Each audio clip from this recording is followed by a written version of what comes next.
Ran and Khep careened through the ice-lost district, jubilant about their most recent score. That guard never knew what hit him, Ran said to his brother. Skeletti never do, Khep replied. Did you see how he tried to use his reverie on you? Ran asked. Let's just say I'm glad you were with me, or I'd have a few extra holes by now. Honour among thieves and none among Skeletti, as they say, said Khep. I heard Sif say they call themselves fluxians, the Skeletti. Khep was just barely making conversation now, as he always did when they approached home. Who cares? Invaders are invaders, regardless of the name. Ran wasn't feeling like chatting today. They turned a corner out of the ice loss and into the Baku district, where their home was situated. Here, the air was pure, and snow gently landed on the muddy floor, lacquered with frost. Ahead stood a small cluster of buildings, nestled together in traditional Somni fashion to preserve heat. Their home was the one with the large purple neon sign that read Oniriomancy.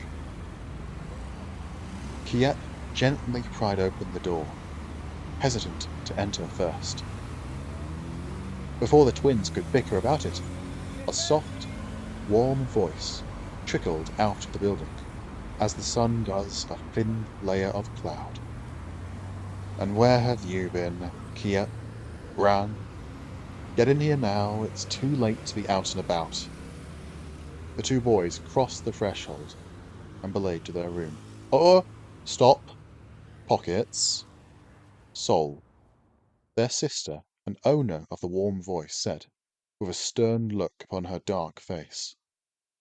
Her shoulder-length orange hair was tied up in traditional Somni curlers, and she wore a dark purple robe that was frilled at the collar.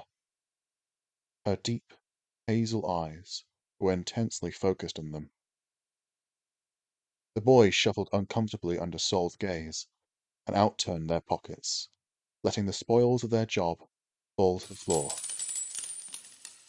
Sol leaned down and sorted through them before picking up a small, laminated card and holding it at eye level. She snorted.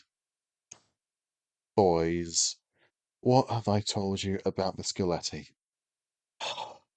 Never ever steal from the Skeletti, Sol interrupted. Yes, stealing from defectors is fine, but the Skeletti are too dangerous. Now, off to bed, both of you. And remember, young Somni who stay up too late will eventually find themselves trapped in the dreamscape. Sol teased with a rueful smile as the twins slunk off after being reprimanded, and the door to their room slammed shut. As she walked off, Sol could still hear them whispering to each other on the other side of the door. I thought the dreamscape was a good thing, Ran said. I think it is, but only when you die, Khep said, unsure of himself. Sol gently laughed to herself as her brothers went through the existentialism that old Somni would eventually face as sure as aging. She gently walked to the center of the room. It was lit with a light green and furnished with all the niceties of a Somni home. She had just entered the velvet chase lounge when the door to the building flung open. In came Lugh, Sol's oldest and only friend. He stumbled in with his usual clumsy gait, raised his glasses with his left thumb and pinky, and inhaled sharply. The Victran Desert. SOS. Further invasions. He verbally vomited while trying to catch his breath, resulting in a wheezing type of sound. Sol noticed now that his face was red, and the telltale globules of perspiration sliding off his form told her that he had been running, and fast. Lugh, slow down. What's going on? A morbid feeling of despair settled into the room and sapped the warmth from Sol's voice. Lugh's impending news eclipsed all else. She was so caught up that she didn't even notice her two brothers crack open their bedroom door to eavesdrop on all the commotion. Lugh took a moment to collect himself before he spoke again. "It's the unit out west. The 49th in the Victron Desert." Lugh's face was a mess of worry and grime. Sol knew something serious was going on. Dread filled her, until the overspill took the form of words. "The 49th? My parents lead that unit. What happened to them?" Lugh looked at her with pointless sympathy. There was a sudden, loud scampering of feet as the twins ran out of their room. "Mum!" Round shouted. "Dad!" Khep finished. Sol gave them a look for interrupting, but didn't have it in her to send them back to bed. Instead, she grabbed them each under one arm and held them close. 3 heartbeats quickened in tandem, waiting to hear Lugh conclude his message. Every moment he didn't speak, Sol imagined another situation involving her parents' torture or death. A public flogging at the hands of the Skeletti. The electric firing squad. Conscription into their armed forces to be used as fodder. And of course, their favourite, electrocution. The potential for a scream built up in her throat, gaining power from every imagination and from every aspect of her soul. After another moment of silence, Sol was ready to unleash it upon Lugh, before he finally spoke. "Just now, at comms, we received an SOS. It was unclear exactly what the message was, but one thing was clear. The Skeletti, the Fluxians, whatever you want to call them, they've invaded the West. The Victron Desert is under attack, and the 49th is the only unit there. But yes, the 49th is only an intel unit. They have minimum firepower.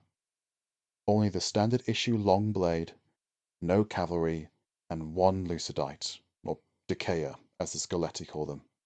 Your mother, I believe." Lugh stared at the siblings with nothing else to say but the facts of the matter. He was never good with words. We need to help them. Sol's mind was racing. What could she do? As she was only an initiate, she had very little sway within the resistance. "We need to meet with Halio. Now!" Sol was already almost out the door before she had even finished speaking. "We're coming too." "Yeah, we want to help," the twins said. "No, you're too young for resistance activity. You know that," Sol said. "Well, so are you." "Halio made an exception for me. He sees something in me. And hopefully, that's enough to get him to listen." The twins pouted, but knew their sister. The sun is both resilient and warm, after all.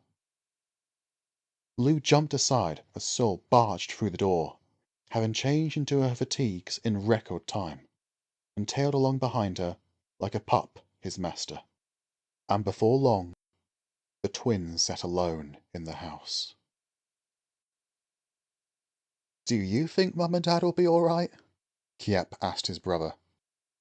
"Sis won't stop until the Resistance does something about it, so I think they'll be fine," Ran asked, rather than answered. "Anyway, off to bed?" he said, imitating his sister's stern but loving tone. His brother elbowed him and winked, for they both started giggling to themselves, unaware of the change that night would bring.